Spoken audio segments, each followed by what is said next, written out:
महापरिनिर्वाण दिनाच्या निमित्तानं बाबासाहेब आंबेडकरांना अभिवादन करण्यासाठी एका अवलियानं महारांगोळी काढली। विशेष म्हणजे या महारांगोळीची गिनीज बुक ऑफ वर्ल्ड रेकॉर्डमध्ये सुद्धा नोंद होणार आहे। सांगलीतल्या आदम अली मुजावरनं काढलेली ही रांगोळी जगातली सर्वात मोठी रांगोळी आहे।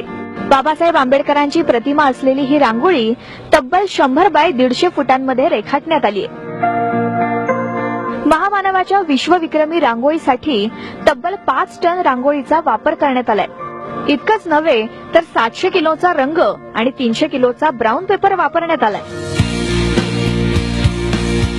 डॉक्टर बाबासाहेबांची प्रतिमा रांगोळीतून साकारून जगासमोर बाबासाहेबांचे विचार मांडण्याचा हा प्रयत्न असल्याचं आदम अलीनं सांगितलंय। भारतरत्न डॉक्टर बाबासाहेब आंबेडकर यांच्या महापरिनिर्वाण दिनानिमित्त जिल्हा क्रीडा संकुल सांगली येथे 150 फूट बाय 100 फुटाची विश्वविक्रमी रांगोळी इथं रेखाटन केलेले आहे आणि बाबासाहेबाला रांगोळीच्या माध्यमातून चित्रांच्या माध्यमातून आम्ही येथे श्रद्धांजली वाहत आहोत सांगली जिल्ह्याच्या वतीने।